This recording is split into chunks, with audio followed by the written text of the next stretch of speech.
If you're a B2B business, a B2B tech company, or a B2B marketer, you're in the right place. Coming to you from Studio 26, this is the Interesting B2B Marketers Podcast, bringing you interesting contemporary takes, industry tips, guest interviews, and true stories from B2B marketers in the trenches. Now, here's your host, Steve Goldhaber. Hello, everybody. Welcome back to Studio 26. Good to have you back. And today I'm really excited because we've got a cool guest here. Welcome to the show, Gini Dietrich. Oh my gosh, I'm so happy to be here, Steve. I know you've been waiting forever, and I have. You know, maybe I should go to like a sponsored model where all the, everyone gets to sponsor their own message and they buy their way into the show. That would go over really well. I'm sure it would. Yeah, and it would attract. People would more really viewers. like that. Yes, yeah. It would. Yeah. Somewhere, I'm sure that idea has been pitched in a conference room. I'm sure you're right. So anyway, give us just a super quick 60-second intro about your background, and then we'll jump right into some of the marketing stories you're going to share with us. Sure. I started in a very traditional PR firm 17 years ago. Quickly learned that traditional PR was not the way to grow a business. And so we started adding on social and content and paid media as well. Launched the Peso model, which is paid, earned, shared, and owned media in 2013. Gosh, a long time ago. And also run a blog called Spin Sucks. That's also a book and a podcast and a community and all sorts of fun things. Awesome. All right. Thanks for the background. All right. So let's jump into the first story. And what you're going to share with us is related to a SaaS company you had worked with. And it's all about building lead gen. So take it away. Tell us your story. Yeah. So this company hired us a couple of years ago. And the idea being that they believed that the best SaaS companies were also media companies.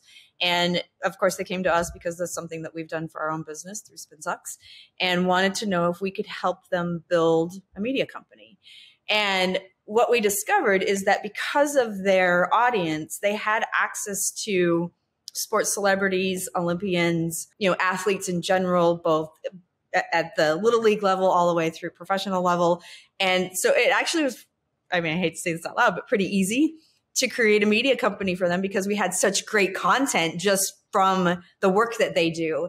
And as we were doing the work, the big vision was to create this media company, but the CEO, so this was the COO's vision. The CEO is very data driven.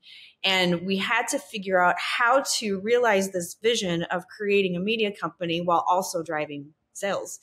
And it was really challenging at first because their data was all over the place. And just like, we've all experienced with many companies, you go in and you realize, oh my gosh, we went in there, and one of the things that didn't sit right with me was that they're very B2B, and they had like 2 million visitors a week to their website. And I was like, how is this possible when your audience is not like, your audience is not a consumer audience? And what we discovered is that their analytics had been set up incorrectly, and it was actually tracking like quadruple what it should have been. Oh my God. Yeah. So here you have this big vision of a COO and this data-driven CEO, and we're trying to combine those two things. And just the bare basics of the analytics were broken. So we had to actually go in, and it's kind of funny because I'm not a data person, I'm a content person. For me to figure that out, I was like, oh no, what else is broken? So we actually helped them build a data scientist team and a marketing analytics team. And then they started to create the kinds of things that we needed to be able to show that we were driving results. And it took a really long time to get there. So about 6 months ago, so about a year and a half in, we started to show that we were actually responsible for about 36% of their new leads. And now, at first we were just doing first touch attribution. Now we're looking at multi-touch attribution. So it's taking a long time to get there, but it's working, and it's all content driven. Yeah. It had to be tricky because I'm sure with the metrics, the numbers being inflated, they were probably very proud, and I'm sure they shared that in all their decks of just kind of like, this is what we can do. And then along comes their dose of reality. So that was fun to get through. No, yeah. What was like the business problem that they were trying to do? And so they had a clear vision of let's be a media company. What are they? Is it purely like, hey, we're trying to attract, 10, 15 new customers a year? Or tell me about the problem they were trying to solve. Yeah, it's twofold. It was really twofold. One is they wanted to attract the professional leagues and all of them, NBA, NFL, NHL, all of them. And because of that, they wanted to come across really sophisticated. But their bread and butter is, Little League and the sports where you actually pay for your kids to play. But that was their bread and butter. And those guys are very some of them are parent volunteers who have other jobs. Yep. Some of them are, there are some that are sophisticated. So you run the gamut of really just no sophistication to super sophisticated. And we had to kind of fill in that gap between the two. Yeah.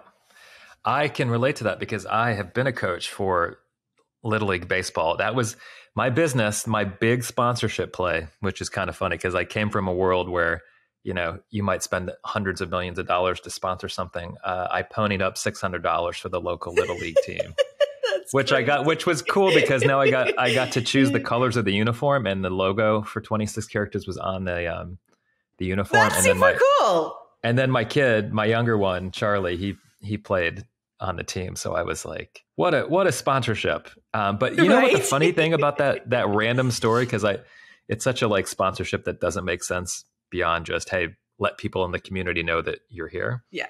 Yeah. Is when they sent out all the communication, I did see 100, 200 people go to the website purely off of just of I've never heard this name. What is it? So it was kind of funny, the power of just people being interested. Fascinating. But back to your story. This isn't about my story. So how far in did you get to a point where you could kind of really get into all right, we haven't just had some good anecdotal stories. Here's the lead gen that's coming in, and we know that they were sourced, I'm assuming as an online lead as opposed to someone built a relationship and then they happened to read a blog post. When did you start to kind of see that traction? It probably took, it wasn't very long. 6 months, 5 months. It wasn't long at all. The data was broken. So we knew that had to be fixed, but you could tell we were doing certain things like webinars because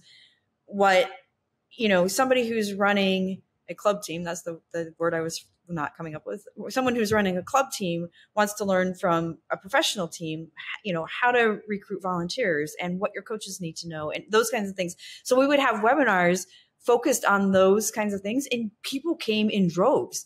And it was funny because, most of them would do it from their phone with their phone in the cup holder in their car because they were driving in between games, or they were actually on the field and they were listening to the webinar. But we got such great engagement from that. And then we would follow up, with white papers or ebooks or best practices or buyer's guides or things like that would help them. And those were the kinds of things that we found the most valuable, which I wouldn't have expected from somebody who's sitting on the field, right? I was like, I don't know. And they said, let's test it. So we did. And sure enough.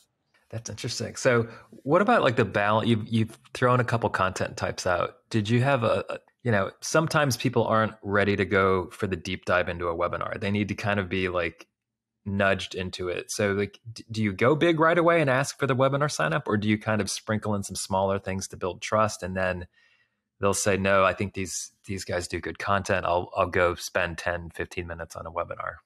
Yeah. I mean, the blog was the first place we started, and we were very lucky in that they had an internal team of writers that knows the audience, and they pretty much hire all former collegiate athletes, and so they know the sports really well. And so we were lucky in that we had that team of writers to be able to craft the content. But we found that most of them wanted to hear or listen or watch because they were in their cars or they were on the field. Yeah. And so the written content wasn't as effective. It was great from a search perspective, and so if somebody's sitting at their desk and saying, okay, I need to do this, this, and this, but the things that actually brought them in were the audio or video types of content. Okay. That makes sense. Looking back, what are some things you would have done differently on this one besides have a giant question mark of who's messing this data up? But what would you have done differently? I think we would have gotten a hold of the data more quickly. And from my perspective, I would have done a better job of educating the CEO because there was such a big dramatic shift in the data and it was so screwed up, he didn't believe it. So even though we were driving 36% of new leads, he didn't believe that data was true. And so I should have done a better job. And I would have, in retrospect, I would have done a better job of constantly talking to him about, this is where we are. This is why it's here. Here's how we've improved it. And here's why it's accurate now. And I didn't do that. And, we did a lot of like reporting through PowerPoint and things like that, because that's what he asked for.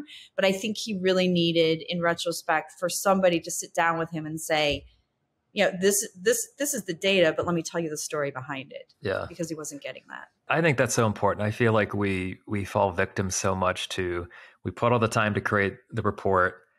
You never present a report just to one person. So what happens is it's 4 to 7 people in a room.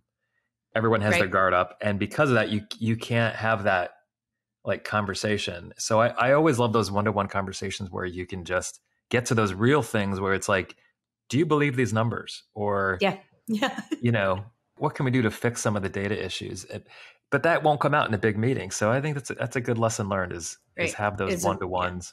Yeah. And really, I think telling that story, like, okay, here are the numbers, but what do they mean? It took us a long time to fix the data. So here's where we are in the process and here's why we haven't gotten there yet. And these are the steps we need to take to get there. Okay. And the next week we've taken this step and now we have 8 more and so on and so on. All right, cool. Well, let's do this. Let's jump into story number 2. It's another tech company. Because you just like to play that way. You are in the tech world all the time. Yeah. It's a fun world. I do love tech myself. This one is also about lead gen. So let's jump into the second story. Yeah. So this one, I hope it's okay to say that this is one we shared, a client we shared. Sure. That we were really focused on kind of the same idea of building a media company, but doing it through really thoughtful, strategic and sophisticated, smart content. So big white papers, big ebooks, really heady content, really smart thought leaders, and using a blog and certainly all of the longer form content as well to drive that, but to a really sophisticated audience, business audience. And I think that first of all, we did great work. You and your team are great to work with. And I think we did some really smart work together. But I think our biggest challenge in that one was leadership didn't believe in it in just general marketing. And so there were a lot of hurdles that we had to jump over to help them understand that you can't really scale a business as quickly as they wanted to without doing some marketing. And so there was a lot of education and teaching and those kinds of conversations about, this is why we do things, and these are the results that you're going to see. Yeah, it's interesting. I do feel, I was just talking to someone about this the other day. We're having a good conversation, and they asked me like, "Hey, what are some good examples of marketing? Tell me some brands that you really like." And I gave an example of a design-oriented brand and a narrative-oriented brand. And I think so many clients, like the one you're referring to, are used to design-driven brands that think in these cycles where it's like, hey, look, let's just have the design team for the next month, figure out who we are, we'll have an ownable look, and you can kind of get away with that. Like if you do a really great rebrand and you've got a great palette and design elements, the challenge is the narrative side of that. Right. And I think that there's some people who get it. Those are like the people who came up in the content marketing world. They totally understand it. Leaders who come from design-driven brands don't appreciate it, that it's more of a thing, right? Like if you are trying to build more media, whether that's owned or earned, it takes a while. And I think in this example, the other thing too was there are some clients who are very on point with, we know our messaging to the T, and then we're going to use the tactics to bring it to life, so that the act of writing a white paper, an ebook, or a blog is just purely executional. Right. This was an example of the client had to get their feet wet in execution to help refine the strategic side of who they were. So it's always an interesting dynamic when that happens, because it's like you're playing with stuff with your hands and you're kind of experimenting. Oh, this doesn't feel right. Let's not say it this way. So it happens a lot. And I think it's challenging for the people who both own the planning side of it and the execution side of it. How often do you work with companies who are in that kind of, call it like the sandbox approach, where they've got to do it to figure out kind of what they're doing? I would say all of them should probably be there. You know, what I think the challenge that we find is that many executives come up through the sales path. They look at marketing more as enablement for them. So they look at it as, I need sales collateral, I need PowerPoint decks, I need, my logo and my messaging and my tagline and my vision and my mission.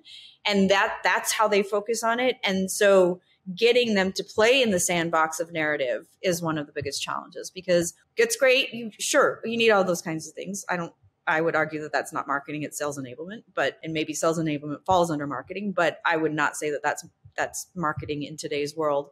But having them take that leap from marketing is sales enablement to, we actually have to tell a story that people care about. And in today's world, we have to tell a story that people care about and support the values that we live and the culture that we live and the things that we're doing for our community, because those are the kinds of things that people look for when they're buying now. 10 years ago, that wasn't the case, but today that's what they want to know. They want to know what your values are. They want to know how what you're providing back to the community. They want to know what your culture is like. They want that to align with their own before they'll buy from you. Yeah, that makes sense. Another thing about this one client was interesting. There's kind of two worlds I look at as far as like what the messaging should be when you're creating content. There is the one world, which is that this is who we are. These are our services, our capabilities. Mm-hmm. And then the other world is the customer-centric version, which is, I call it a pain world, right? Here's our pain. Here are the issues we struggle with. And then your content strategy essentially solves all those problems, which essentially builds trust. And all clients are on this spectrum of, we love to talk about ourselves. We should talk about the customer's problems, but it's really more interesting to talk about what we do. Uh-huh. And it's such a hard place to be in, because they'll agree with you many times. Like, you're right. This should be customer driven. Like, this is a piece for the audience. But I feel so many times clients just use the act of creating content as a way to articulate who they are, because it's an official process that's documented, and it's also since you're working with professional writers, it's documented very well. So it's kind of like, this feels good, it feels official. So this was something that we kind of experienced as that, trying to stretch them more into the what's on your audience's mind, what are their pain points. I think the world of marketing is a pendulum. Like, you can slowly get it to go one way, but it'll sometimes come back. For sure. I agree with you. Yeah, it's the big challenge. Maybe that I'm gonna coin that as pendulum something. We'll put a trademark on it. I love it. I'll contact the 26 characters design team to rebrand in a month, and we'll be good to go. And then the writers will go, "What is this nonsense? What are you doing?" Just listen to our podcast episode. You'll get it. That's right. No, just describe how the pendulum swings this certain way. All right, cool. What other things on this story were interesting to you? Like, what are some things that were unique or really fulfilling?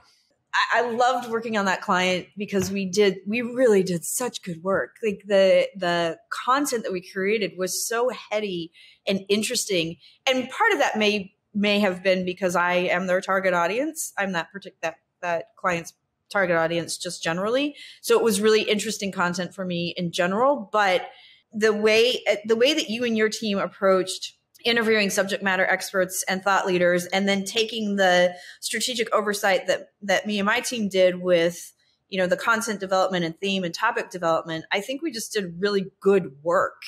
And that's always really fulfilling too, because when you can do really good work that also helps a business grow, that's the golden ticket from my perspective. Yep.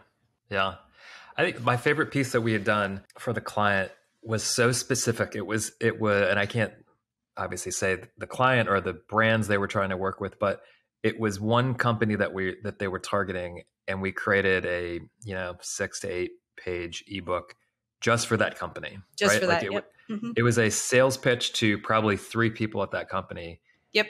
But the background information that the writer pulled and the story around identifying with this company was like, it was so detailed, and it did help secure a meeting. So it's very cool. I think the most fun I've had with content are really obscure things where this is the audience. There is no doubt who we're talking to, and you can get very specific with references that they'll appreciate. And I think, and is really specific only to them. Yeah.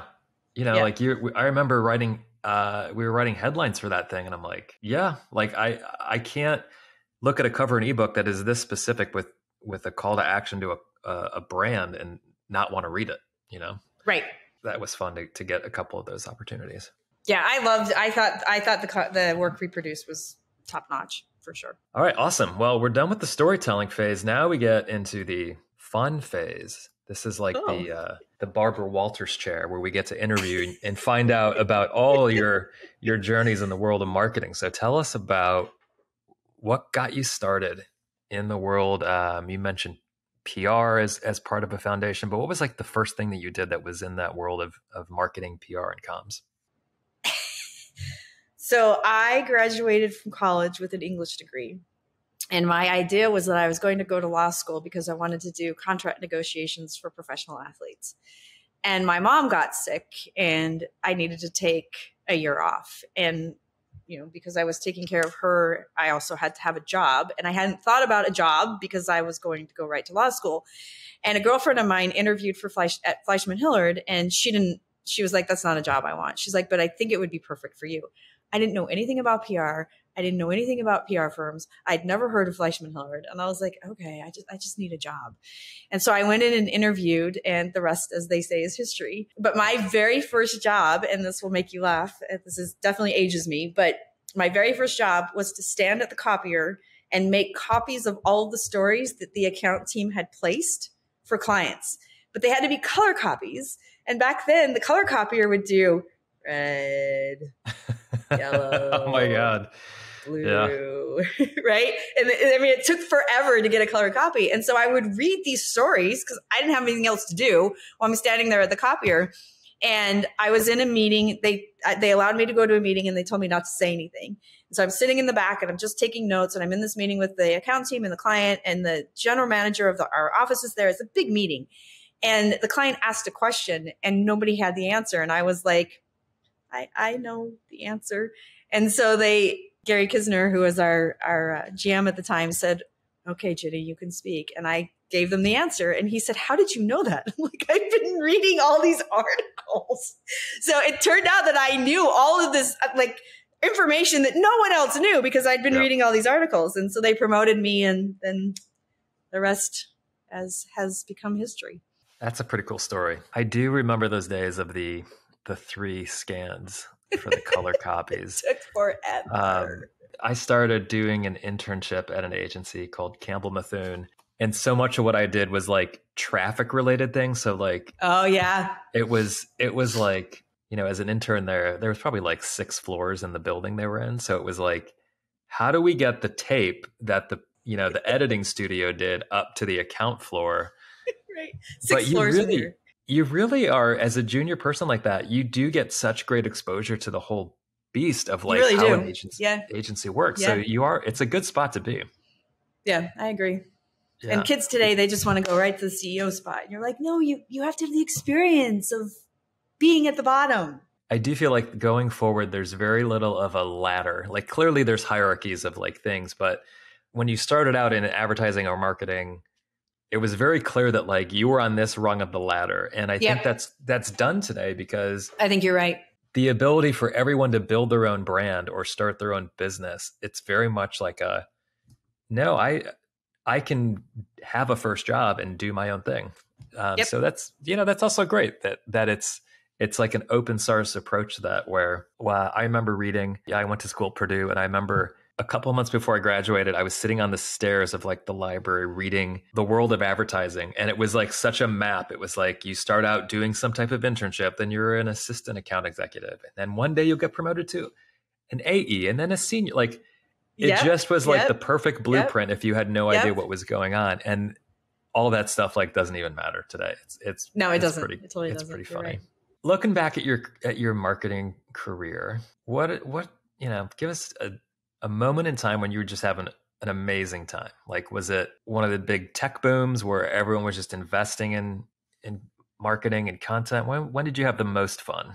It actually was pretty early in my career because we were working with food companies. And I remember there were two clients that we did really good work with. One was a catfish organization, and our job was to help people understand that if your catfish is raised in the US, they're not bottom feeders. They're actually fed at the top of the pond.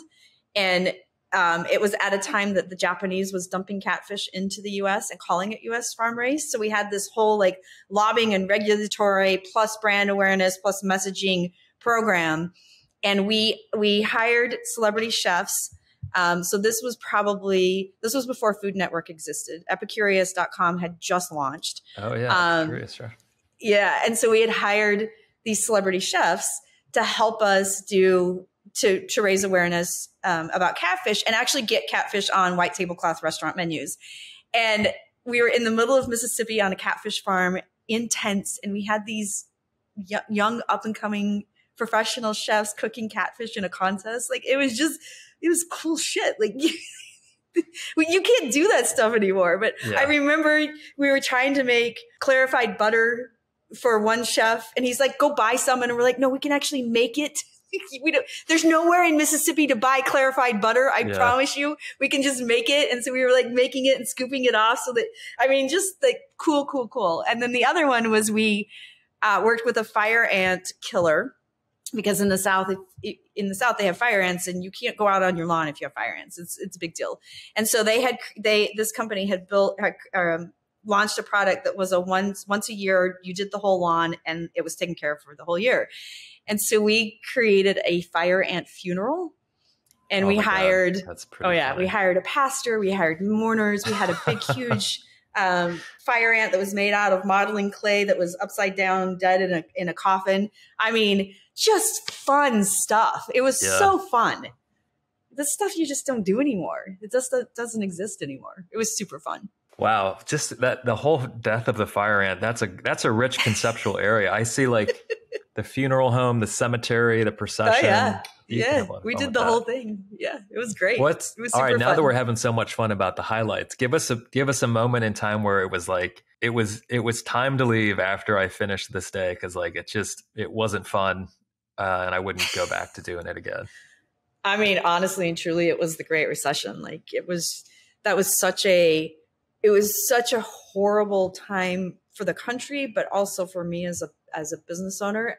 And, now I'm educated and informed and sophisticated enough to know that if we're talking about a recession, there are certain things that I should do right now. But back then my business was just a couple of years old. I had 30 employees. I had no idea. And people were talking about it, that we're going to have a recession and the economy is going to tank. And I didn't know what that meant.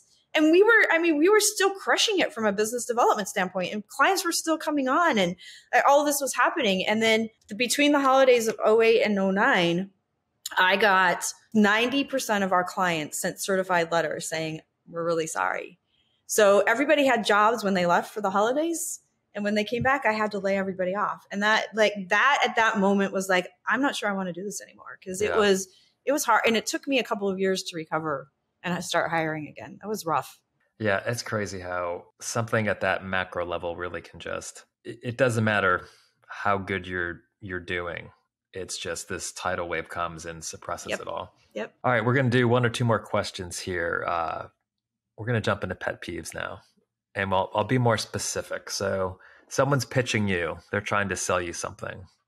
What are some pet peeves that you're like, as soon as I see this, no chance that I'm going to engage? I would say for me, the 2 things. Number 1 is when you accept someone's connection on LinkedIn and they automatically send you a direct message pitching you. That one's for me is a non-starter. And the other one is because Spin Sucks is such a big brand in the PR industry, we get so many pitches from so many PR people that are so bad, that are not personalized, and they don't they'll see that we're in Chicago and be like, hey, there's a Chicago restaurant opening. Do you want to cover it? And you're like, no, that's not what we cover. Like, that's not what we talk about. So that kind of stuff is a non-starter for me as well. So it's less about sales and more about just the personalization and paying attention to the person that you're emailing. I can relate to the LinkedIn DM thing. There's a couple strings I have in LinkedIn. This is how it goes, right? It's 3 or 4 people who every year wish me a happy birthday. And I respond with thanks. And it's like the canned response from LinkedIn. And this has been going on for 9-10 years now. And I just am amassing this. All the entire relationship is happy birthday, thanks, repeating over and over again. And it's a contest for me personally. How long is this relationship going to continue? That's literally all it is. That's all it is. That's awesome. And I'm assuming it's, someone's assistant or someone offshore like is just told, hey, every day go into my account and wish everyone a happy birthday. Yep. That's amazing. Maybe I'll do an April Fool's response with like, this has been an amazing relationship and I am totally ready to award you with this contract if you're ready for, just to see the person go, what? This stuff works? It takes 10 years, but it works. That's right. I have had some of those random, part of being in the selling side of my business. I have had some things that have shocked me sometimes where people just don't engage. You're like, I don't even know if this person knows that I'm like alive. And then out of nowhere, they will engage so deep. They'll be like, yeah, I've consumed all your content. I've been following you for years. Yeah. And it's like, I'm like, huh? Like, but you've never signaled whether it's like the metrics to capture that engagement. So things have blown my mind as it relates to that. That's for sure. All right. Last question. Looking back now, let's say today's your day you're retiring. You look back on your career and you're like, oh, you know what? Here's the advice I would give to myself. Day one, standing at the copier, reading those articles. Like, what would you go back and tell yourself? Care less about what other people think. Why is that important? I'm a people pleaser. I'm also a natural introvert. And so I care very deeply about what other people think. And it hinders my ability to do things. And sometimes it creates a level of risk that isn't necessary that I've created and it's created out of nothing because I care so deeply about what other people think. So that for me has to be a big one, which is, nobody cares. Do your thing, do your job, do what you're passionate about, and you'll be successful. I like that. All right. Awesome. Jenny, thank you for sharing your stories today. I had a good time connecting.